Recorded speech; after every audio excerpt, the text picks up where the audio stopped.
Just 1 week after Notre Dame announced to their employees and their students that they would no longer be offering contraception coverage because they would be taking advantage of the new new healthcare rules put forth by the Trump administration, they're actually rolling back some of their statements, okay? Now, on October 27th, employees and graduate students at the prominent Catholic university were told via email that the school would no longer partake in an Obama-era federal program that provided separate coverage for women's health products or procedures that the university objects to based on its religious beliefs.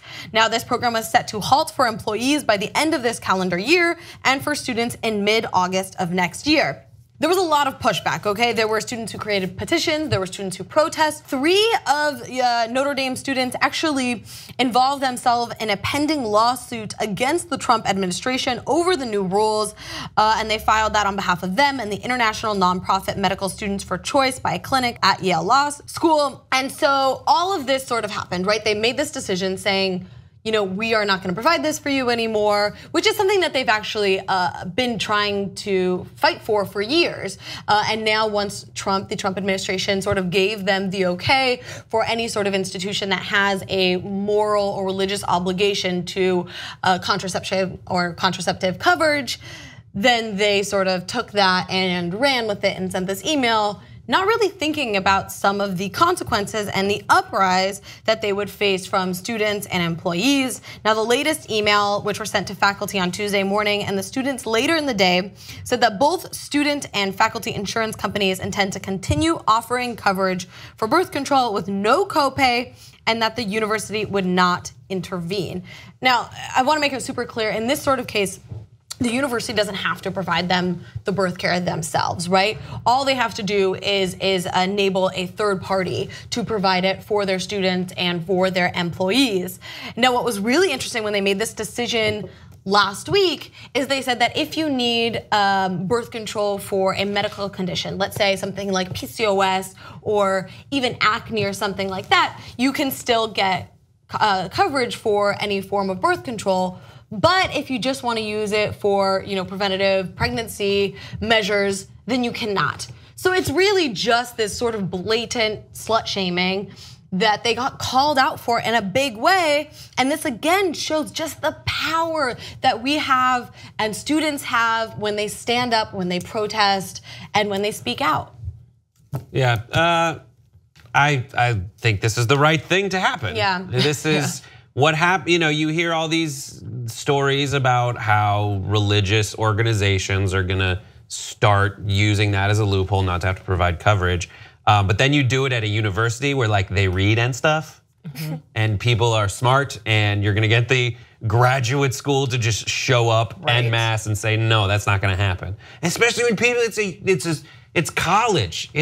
People are gonna be sexually active, you're taking hormone balls, putting them right next to each other, they're gonna have sex, and they wanna be responsible about it, let them be responsible about it. And don't do this weird, it is fittingly traditionally Catholic to do it's super weird. Just be open and honest and communicate and let this happen. Yeah, so one, thank God for grad students, right? As a grad student, they read this. And it's not only undergraduate students who probably don't even recognize that they have agency to affect change, right? So grad students come in who are, in a period of life, they're typically older, doing family planning, right? So you can't strip people of birth control, and you certainly can't parse out, if you're doing it for acne, that's fine, or if you're doing it, it's what? It's the same medicine. You're trying to restrict the function or how I use it.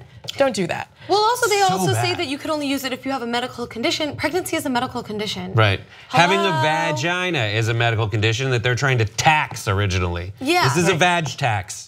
And I think it's really important to note, yes, it's amazing that these grad students and students in general, the students who signed the petition, the students who did the protest, were informed and spoke out about it. But also to these 2 Notre Dame students who joined this lawsuit. I mean, having your name in a lawsuit like that, you can be, especially when you're at a private institution, you could be dragged. You could face some serious consequences.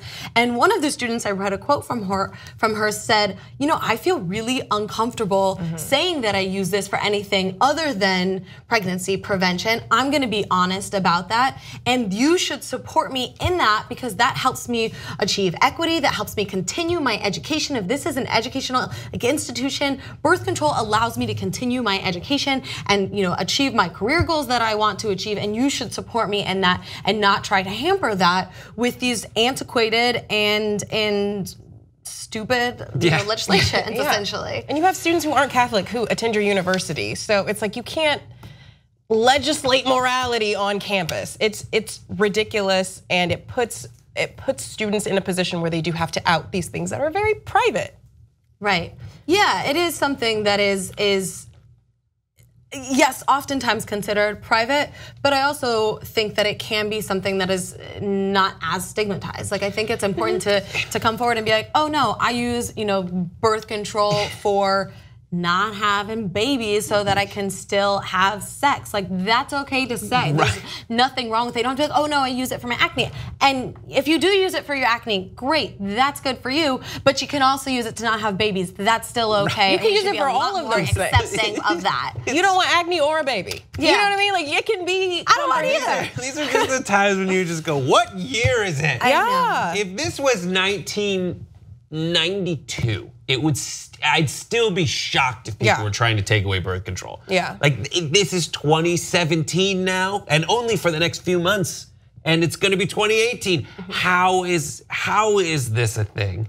I think Notre Dame was real confident. They got their football teams winning again. They're like, what else? What can we do now that we're on a roll? Take away birth control, and then people got them out. But if they lose to Miami this weekend.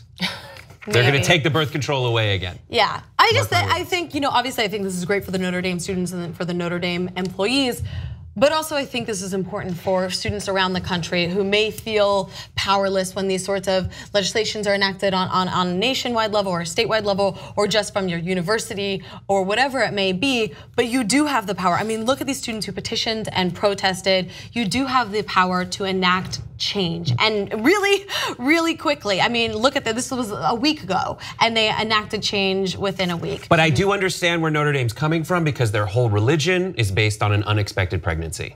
If you like the Young Turks, you'll love Young Turks membership. TYTnetwork.com/join.